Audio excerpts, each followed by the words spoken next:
Imagine a creature unlike any other. A striped, dog-like marsupial with a stiff tail and a pouch. This was the thylacine, better known as the Tasmanian tiger. It wasn't a tiger, nor was it a wolf, but a unique marvel of evolution that once roamed the Australian mainland and the island of Tasmania. For thousands of years, it was the apex predator of its ecosystem, a vital part of a delicate natural balance. But in the blink of an eye, geologically speaking, it was gone forever. Today, we're diving into the tragic story of the Tasmanian tiger, a cautionary tale that echoes through the halls of history. The story of its decline begins with the arrival of European settlers in the 19th century. To them, the thylacine was a threat. Farmers, raising sheep for wool, saw the native carnivore as a direct competitor and a danger to their livestock. The perception quickly grew that the Tasmanian tiger was a relentless sheep killer, a villain in the story of colonial expansion. And so, a war was declared. Private bounties were offered for every thylacine killed. You could earn £1 for an adult and 10 shillings for a pup, a significant amount of money at the time. This government-sanctioned hunt was devastatingly effective. Hunters, trappers, and farmers pursued the thylacine with ruthless efficiency. They were trapped, poisoned, and shot on sight. The campaign was so successful that the thylacine population, which was already facing challenges from habitat loss and disease, plummeted.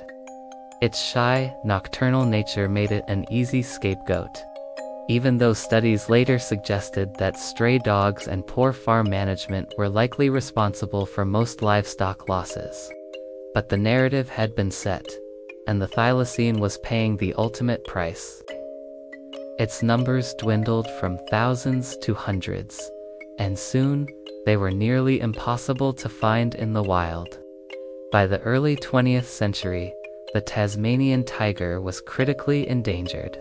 The once common predator had become a ghost in its own land. Scientists and zookeepers, realizing the gravity of the situation, began scrambling to capture the few remaining individuals for conservation. But it was too little, too late. The gene pool was too small, and the captured animals often failed to thrive in captivity.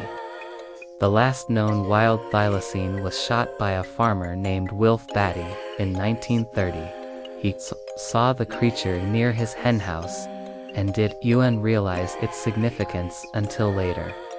That single shot marked the end of a wild population. The final chapter of this sad tale unfolded in a small enclosure at the Hobart Zoo. A lone male thylacine, captured in 1933 and nicknamed Benjamin, became the last of his kind.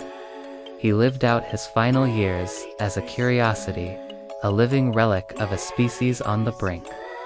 Tragically, on the night of September 7, 1936, due to a suspected case of neglect, he was locked out of his sheltered sleeping quarters.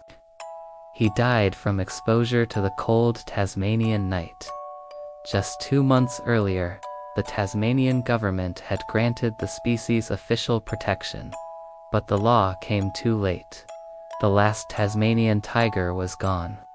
The extinction of the thylacine is more than just a sad story.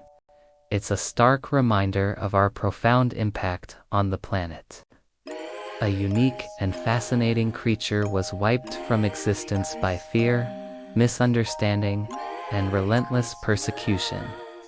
Though we have grainy, black and white footage of Benjamin pacing his enclosure, we can never truly know what we lost. The story of the Tasmanian tiger is a lesson etched in time, urging us to act with greater wisdom and compassion to protect the incredible biodiversity we still have today. Thank you for watching.